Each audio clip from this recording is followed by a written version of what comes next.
Dear student, आज हम बात करने वाले हैं खनिज और अयस्क की।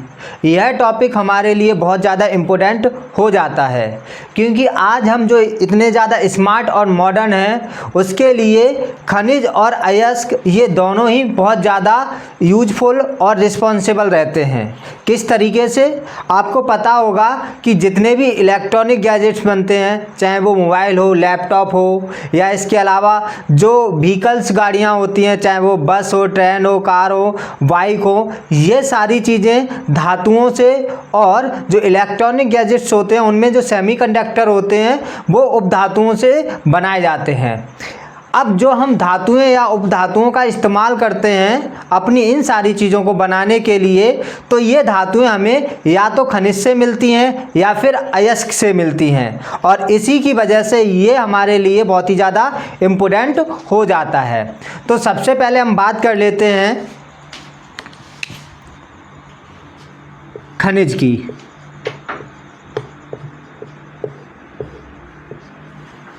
खनिज होते क्या हैं?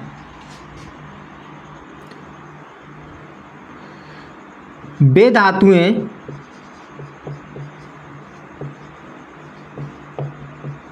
जो प्रकृति मतलब नेचर में यानी पृथ्वी पर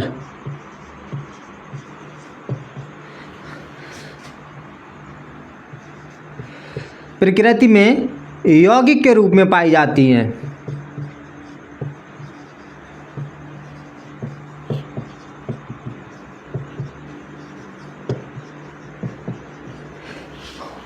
तो वे धातुएं जो प्रकृति में पृथ्वी पर यौगिक के रूप में पाई जाती हैं उन्हें ही हम क्या कहते हैं? खनिज कहते हैं।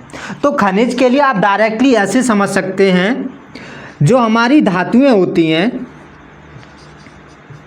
या जो भी हमारे पास में धातु होते हैं उन्हें प्राप्त करने के लिए हम कहीं ना कहीं तक खनिज या अयस्क के ऊपर डिपेंडेंट होते हैं। तो अब ये जो धातुएं हमें मिलती हैं वो यौगिक के फॉर्म में मिलती हैं और इसी यौगिक को हम खनिज कहते हैं। बस इस यौगिक में क्या होता है, एक तो धातु होगा और दूसरे रूप में अशुद्धि होगी।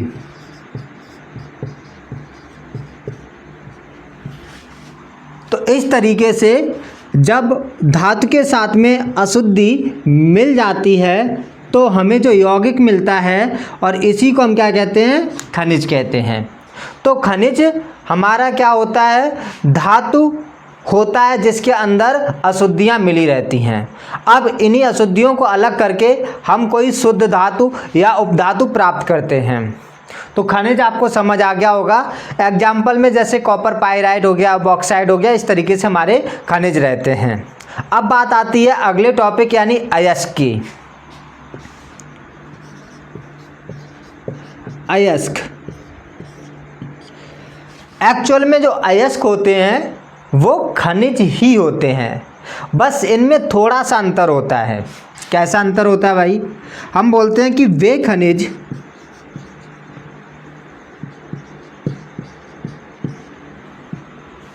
जिनसे धातुओं को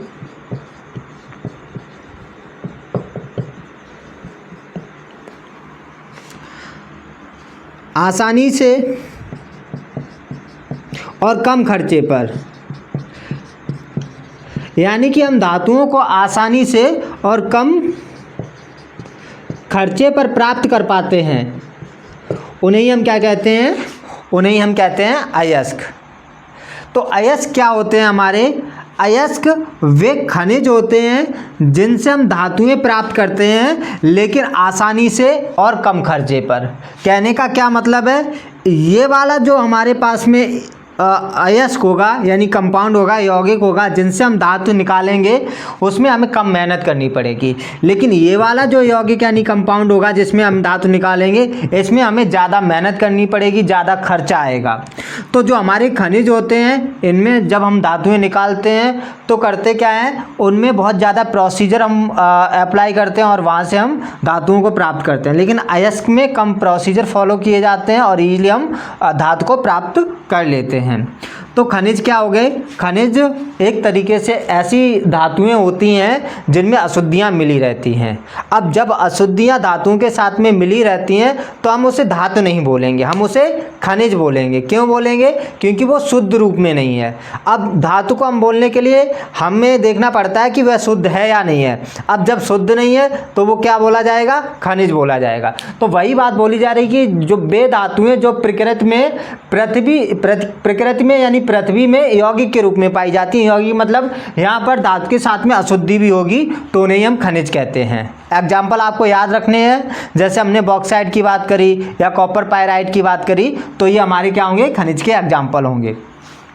अयस्क क्या होते हैं? अयस्क जो होते हैं वो एक्चुअल में खनिज ही होते हैं, बस इनमें और इनमें थोड़ा सा अंतर होता है। वो ये कि अयस्क हमारे ऐसे खनिज होते हैं जिनमें से हम धातुओं को ईजिली और कम खर्चे पर प्राप्त कर पाते हैं, जैसे कि हॉर्न सिल्वर हो गया, है ना। अब हॉर्न सिल्वर, जैसे आपको मान लो चांदी निकालना है तो चांदी वाला जो अयस्क होता है हॉर्न सिल्वर, वहाँ से हम चांदी को ईजिली निकाल पाते हैं। या सोना निकालना है तो सोने के लिए भी जो सोने का अयस्क होता है या दूसरे हमारे अयस्क होते हैं वहाँ से हम अलग अलग धातुएँ निकाल सकते हैं। क्लियर है बात? तो खनिज और अयस्क आपको समझ आ गए होंगे, है ना। अब हम बात कर लेते हैं थोड़ी सी कि जो हमारे खनिज हैं या जो अयस्क हैं इनमें अंतर क्या रहता है। तो खनिज और अयस्क में बस इतना अंतर होता है कि खनिज से हम धातुओं को प्राप्त करते हैं तो उसमें ज़्यादा समय लगता है, ज़्यादा विधियों का इस्तेमाल करना पड़ता है और ज़्यादा मेहनत करनी पड़ती है, तब हमें धातु मिलते हैं। लेकिन जो अयस्क होते हैं उनमें से जब हम धातुओं को निकालते हैं तो हमें कम खर्चे पर और कम समय के साथ में आसानी से हम वहाँ से धातुएँ निकाल सकते हैं। बस इतना ही अंतर है। क्लियर है बात? तो आज के वीडियो में हम इतना ही रखेंगे। अगर यह वीडियो आपको पसंद आया हो तो वीडियो को लाइक ज़रूर करिए और चैनल सब्सक्राइब कर दीजिए, जिससे इसी प्रकार के आपको वीडियो मिलते रहें। साथ ही साथ में नोटिफिकेशन बेल भी ऑन कर देना, जिससे आपको अगले वीडियो की अपडेट तुरंत मिल जाए।